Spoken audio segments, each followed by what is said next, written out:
રહ્યા છો Vadodara 24 hours news channel. હવે જોઈએ અગત્યના સમાચાર. શ્રી યંત્ર મંદિરે બગલામુખી બ્રહ્માસ્ત્ર હવન કરવામાં આવ્યો. નરેન્દ્ર મોદી જંગી બહુમતીથી જીતે અને ફરી વડાપ્રધાન બને તે માટે કરાયો હવન. વડોદરાના સમાછાણી કેનાલ રોડ પર શ્રી યંત્ર મંદિરે બગલામુખી બ્રહ્માસ્ત્ર હવન કરવામાં આવ્યો હતો. વડોદરાના સમાછાણી કેનાલ રોડ પર આવેલા ઘનશ્યામ પાર્ક સોસાયટીમાં શ્રી યંત્ર મંદિર આવેલી છે, જ્યાં આજે બગલામુખી બ્રહ્માસ્ત્ર હવન કરવામાં આવ્યો હતો. બગલામુખી બ્રહ્માસ્ત્ર હવનમાં મરચાની આહુતિ આપવામાં આવી છે.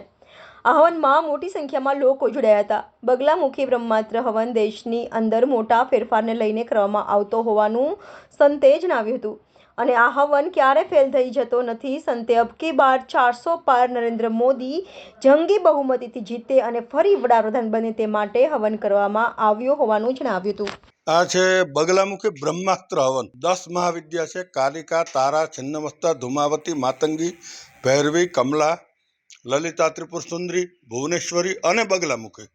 એમાંથી આ બગલામુખી માતાજીનો હવન છે, જેમાં માતાજીને મરચા પ્રિય છે.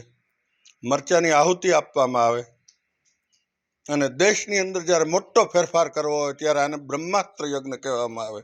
અને બ્રહ્માસ્ત્ર છે એ જવાબ લઈને આવે, એ કોઈ દી ફેલ જાય નહીં. તો આ જગદંબાનો યજ્ઞ છે બગલામુખી બ્રહ્માસ્ત્ર. અબકી બાર 400 પાર નરેન્દ્ર મોદી જંગી બહુમતીથી જીતે, એમની મનોકામના પૂર્ણ થઈ જાય અને આ દેશની અંદર ફરી વડાપ્રધાન તરીકે આવે અને જે કાનૂન સમાન કાયદો છે, પછી 5 કરોડ બાંગ્લાદેશીઓને અહીંથી તિલાંજલિ આપવાની છે, 5 કરોડ રોહિંગ્યાને કાઢવાના છે, બીજા ઘણા બધા કાર્ય નરેન્દ્ર મોદી સાહેબ પાસે એને જશ આપવાનો છે અને એમની પાસે કાર્ય કરાવવાના છે. તો હું તો એ કાર્ય કરી ન શકું, પણ એક બ્રાહ્મણ છું, જગદંબાનો ઉપાસક છું, એક સંત છું.